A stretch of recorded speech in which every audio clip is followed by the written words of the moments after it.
Guys, welcome to my YouTube channel.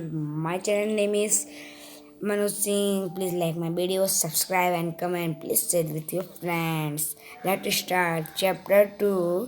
चांदनी उत्तराखंड में दिल्ली से लगभग 300 किलोमीटर की दूरी पर स्थित कोट गोदाम से जब नैनीताल के लिए जाते हैं तो एक सड़क भूमिताल भुआवली होते हुए मुक्तेश्वर की ओर मुड़ जाते हैं। भुआवली और मुक्तेश्वर के बीच समुद्र सतह लगभग 1800 मीटर की ऊंचाई पर चीड़ देवदार बीज किनारियों आदि पेड़ों के घने जंगल के बीच एक छोटा सा गांव रामगढ़ सेब खुबनी नाशपाती एंड आलू बारा आदि फलों के बीच पलवती होती इस छोटे से गांव में रहती है चांदनी। मतलब उत्तराखंड की कहानी उत्तराखंड से मतलब दिल्ली से 300 किलोमीटर की दूरी पर स्थित है। उत्तराखंड में कोठा गांव में एक नैनीताल है। नैनीताल के लिए जाता है। वहाँ पे भूमिताल भुआवली मुक्तेश्वर की ओर मुड़ जाते हैं। वहाँ पे एक सड़क भूमिताल भुआवली के तरफ मुड़ जाते हैं मुक्तेश्वर की ओर। भुआवली और मुक्तेश्वर के बीच भुआवली और मुक्तेश्वर के बीच समुद्र सतह 1800 मीटर ऊंचा है। समुद्र से वो 1800 मीटर ऊंचा है। पर चीड़ दीवार ये सब पेड़ के घने जंगल में एक छोटा सा गाँव है। उसका नाम रामगढ़। सेब नाशपाती खबूनी ये सबके फलों के बीच एक छोटी सी लड़की रहती है। उसका नाम चांदनी। चांदनी यानी चांद जब 10-11 वर्ष हो तब उसने अकबर में डॉक्टर किरण बेदी का चित्र देखा था। कक्षा में जब अध्यापक ने बताया कि उनके बारे में बताया तो चांद की पुलिस में भर्ती होने का सपना और सधूर हो गया। अब चांदनी यानी मतलब उसको चांद भी बुलाते थे। जब 10-11 साल की थी तब अखबार में जब डॉक्टर किरण बेदी का चित्र देखा था तो कक्षा में जब अध्यापक ने छात्र उनके बारे में बताया कि चांद की पुलिस में भर्ती होने का सपना सदृढ़ हो गया। अब मैं बताता हूँ। चांदनी यानी चांद जब जो 10-11 वर्ष की थी तब उसने एक बार में डॉक्टर किरण बेदी का चित्र देखा था। तो अध्यापक ने छात्र ने उनके बारे में बताया कि चांद की पुलिस में भर्ती होने का सपना और सदृढ़ गया। मतलब वो चांद में मतलब चांद की पुलिस में भर्ती होना चाहती थी। घर लौटकर चांदनी जब माँ से अपनी इच्छा बताई तो माँ ने कहा चांद ऐसे सपने मत देखो जो असंभव है। आकाश की ऊंचाई छूने की कोशिश करना व्यर्थ है। मतलब घर लौटकर चांदनी ने जब अपनी माँ से कहा अपनी इच्छा अपनी माँ को बताई चांद ऐसे सपने मत देखो जो असंभव है। मतलब ऐसे सपने न देखो जो असंभव है और आकाश की ऊंचाई छूने की कोशिश करना व्यर्थ है। आकाश की ऊंचाई को छूना मतलब व्यर्थ है। मतलब आकाश की हम इतने अमीर या कोई ऐसे ही नहीं है कि हमारे पास इतने पैसे हो। चांद माँ तुम मुझे चांद बुलाती हो और आसमान की ऊंचाई छूने को मना करती हो। अखबार में अगर आखिर में बड़ी होकर पुलिस अफसर क्यों नहीं बन सकती। मतलब चांद माँ तू मुझे चांद बुलाती है। चांद ने अपनी माँ से कहा तू मुझे चांद बुलाती है और आसमान की ऊंचाई छूने को मना करती है। आखिर में बड़ी होकर पुलिस अफसर क्यों नहीं बन सकती। तू मुझे मतलब चांद बुलाती है और आसमान की ऊंचाई छूने से क्यों मना करती हो। आखिर में बड़ी होकर पुलिस अफसर क्यों नहीं बन सकती। माँ बेटी घर में खाना बनाने के लिए रोज जंगल से लकड़ी लाती हूँ बाजार में बेचती तब 2 वक्त की रोटी बड़ी मुश्किल से जुटा पाती हूँ। तुम ऊंची शिक्षा कहाँ से दिला पाऊंगी। तुम 8वीं कक्षा तक पढ़ लो ये मेरे लिए बहुत। मतलब माँ बेटी घर में खाना बनाने के लिए रोज जंगल से लकड़ियाँ लाती हूँ बाजार में बेचती हूँ। मतलब वो घर से खाना बनाने के लिए रोज जंगल से लकड़ियाँ लाती हैं बाजार में बेचती तब तो 2 रोटी मुश्किल से पाती हूँ। मतलब तब मैं 2 रोटी मुश्किल से पाती हूँ और तुम ऊंची शिक्षा कहाँ से दिला पाऊंगी। मैं तुम्हें ज़्यादा कैसे पढ़ा लूँगी। तुम 8वीं कक्षा तक पढ़ लो ये मेरे लिए बहुत है। मतलब माँ ने कहा कि तुम 8वीं कक्षा तक पढ़ लो, ये मेरे लिए बहुत है। चांद, माँ मैं परिश्रम करूंगी, सरकार से छात्रवृत्ति देने का निवेदन करूंगी, आगे बढ़ना है तो पढ़ना है। चांदनी का मैं परीक्षा करूंगी, परिश्रम करूंगी, मैं उनसे पूछूंगी, मैं उनसे मतलब प्रार्थना करूंगी कि मुझे छात्रवृत्ति देने का निवेदन करूंगी। माँ आवी खोकर बेटी के और देखती ही रह गई। तितली के पीछे दौड़ने वाली उसकी बेटी जब ऊंचे ऊंचे सपने के पीछे दौड़ रही थी तब उसके पति की मृत्यु हो गई। उसकी चिंता चांद की परिवेश में थी। जब गांव में बच्चियों के घर के चीर दीवार से जंगल में बनाने या पहाड़ों झरने तक भरने ही जाया करती थी, उस गांव में पली रही उसकी नन्ही बेटी कैसे आगे ख्वाबों का पाल रही थी।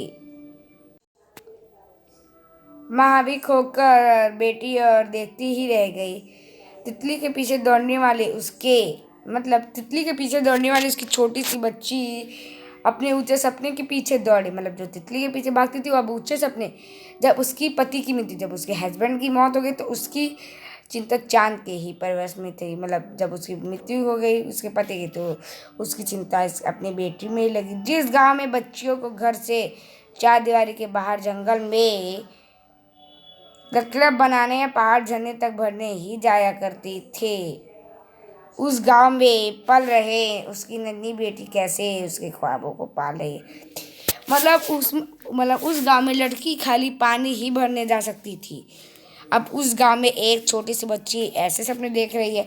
उस दिन स्कूल में छुट्टी थी। माँ की निर्देश था कि आज चांद घर में खाना पकाएंगी और ये सिवाय जंगल से लकड़ी की एक और गुट्ठा ले जाएंगी। माँ को जाने के बाद में अनमान मान से घर की बुहारी के चूल्हा जलाया और किताब पढ़ने बैठ गए।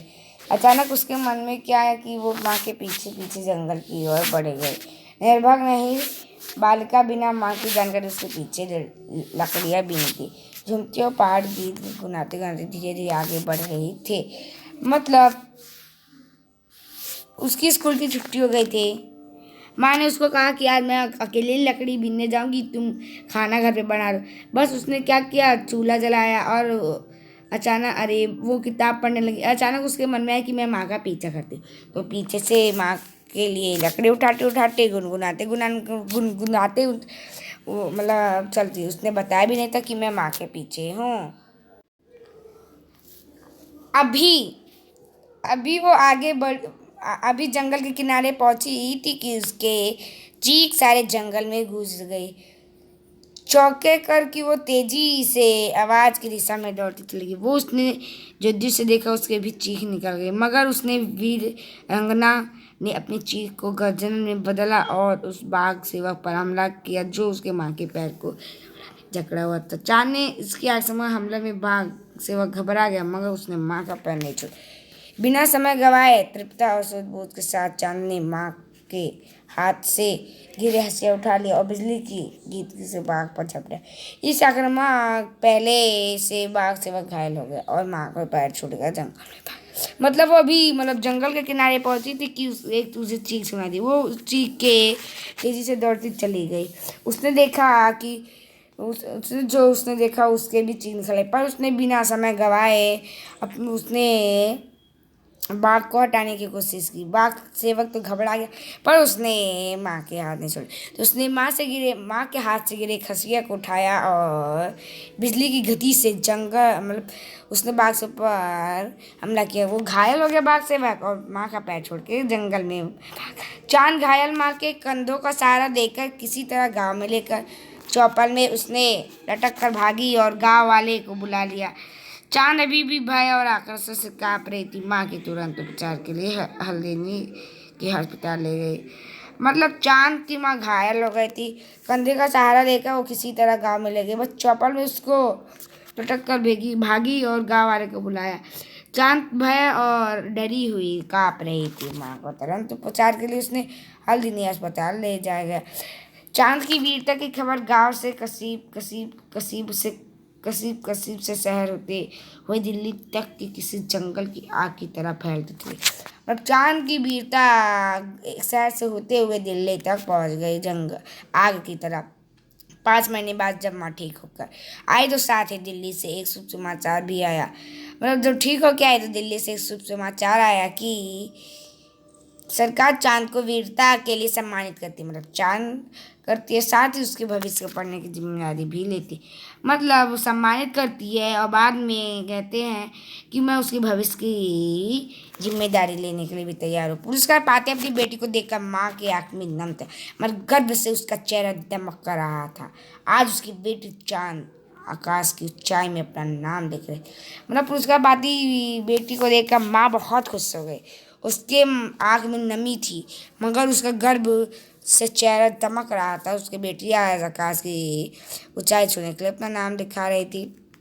अब शब्द अर्थ, सपना ख्वाब, मतलब सपना ख्वाब मतलब होता है जैसे कोई सपना देखना, असंभव जो संभव नहीं, मतलब जो मुमकिन है ही नहीं।